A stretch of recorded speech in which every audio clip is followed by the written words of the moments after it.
তো বন্ধুরা, আজকে আমি খুব সিম্পল ঘরোয়া রান্না যেটা সবাই করে খায়, মাংসের ঝোল রান্না করব। সেটা আপনারা সবাই যেটা ঘরোয়াভাবে করে, আমি ঘরোয়াভাবেই সিম্পলভাবে করব।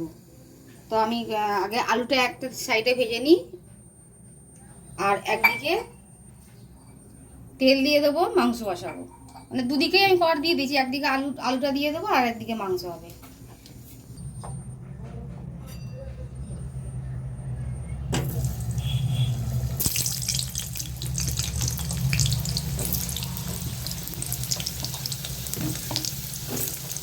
একদম চট জলদি রান্না হবে, বেশি টাইম লাগবে না। ঝটাপট এদিকে আলু ভেজে নেবো, আর এদিকে আমি মাংসটাও বসিয়ে দেবো।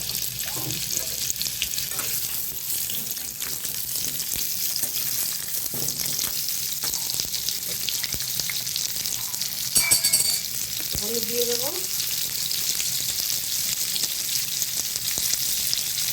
হালকা নুন।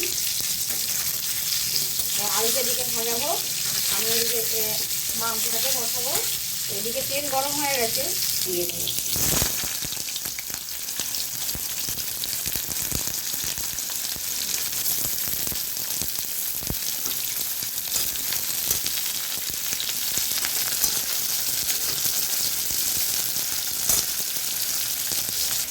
তো পেঁয়াজ ভাজা হয়ে গেছে বন্ধুরা, তো আর মধ্যে মাংসটা আমি দিয়ে দেবো। আমরা একটু বাঙালি, মানে শুধু মাংস ভালো লাগে, তারপরে বেশি করে আলু দিই, মানে মাংসের থেকে যেন আলু বেশি, আলুটা বেশি দিয়েই খেতে যেন খুব ভালো লাগে। তো এই জন্য মাংসের সঙ্গে আলুটাও বেশি দিয়েছি। এবারে মাংসটাকে ভাজা ভাজা করে তারপরে এই মশলাগুলো দেবো এক এক করে। আলুটা এদিকে ভাজা হয়ে গেছে, দেখুন কতটা আলু দিয়েছি। আমাদের ঘরের সব মাংস থেকে, মানে মাংস থেকে 2 পিস আলু 3-4 পিস খেয়ে নেবে। মাংসের আলু এত পছন্দ করে, তো আমাকে যেন আলুটা একটু বেশিই দিতে হয়। আলু ভাজা হয়ে গেছে, আমি গ্যাসটা বন্ধ করে দেবো। এদিকে মাংসটা একটু ভেজে নিয়েছি পেঁয়াজের সঙ্গে, এবার আমি এক এক করে মশলাগুলো দেবো। তো আদা রসুনটা দেখুন, সবসময় তো শিলে বাটা দেখানো যায় না, আমি শিলেতেই বেটে রেখেছি। আর একটু এই লঙ্কা, কাঁচা লঙ্কাই একটু লাল লাল হয়ে গেছে, সেই কাঁচা লঙ্কাগুলো বেটে দিয়েছি। আর আমি হলুদ, লঙ্কার গুঁড়ো, ধনে জিরার গুঁড়ো এটাকে জল দিয়ে একটু মিশিয়ে নেব।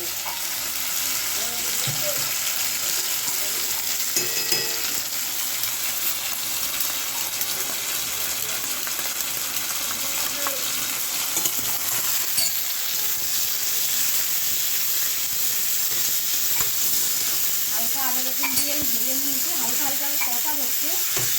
তার মধ্যে আমি এই গোলা মশলাটাকে দিয়ে দেবো, দিয়ে খানিকক্ষণ এটাকে আমি এবারে করতে থাকবো।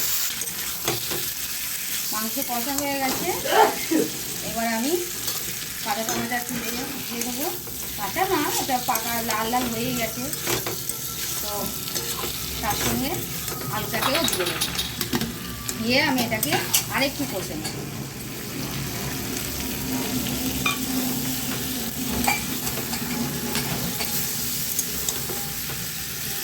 একদম ঘরোয়া সিম্পল পদ্ধতিতে বাঙালিরা এইভাবেই ঘরে কিন্তু সবসময় মাংস খায়, সেইভাবেই রান্না করছি। মানে এর মধ্যে কোনো এক্সট্রা কিছু যে দেওয়া, সেটা আমি করবো না।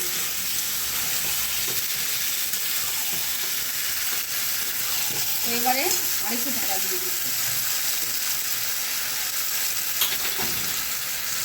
নুন দিয়ে দিলাম।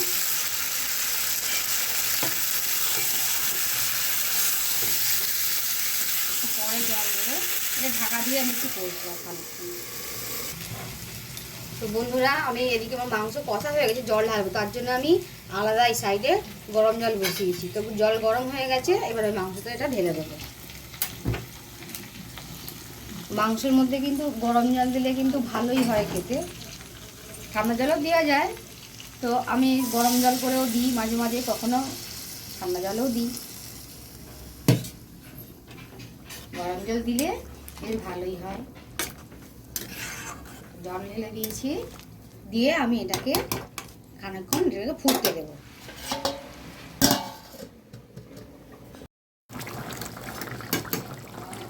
দুটো একটা আলু ভেঙে দেবো, ঝোলটা একটু মোটা হওয়ার জন্য, গাঢ় হবে।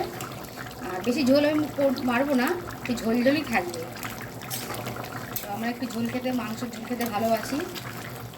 হয়ে এসে আমি এর মধ্যে একটু গরম মশলা দেবো।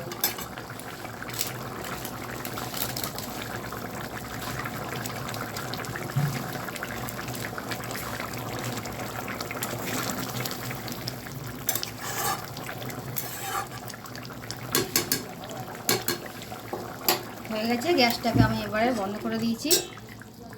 তরকারিটাকে এবার নামিয়ে নেব।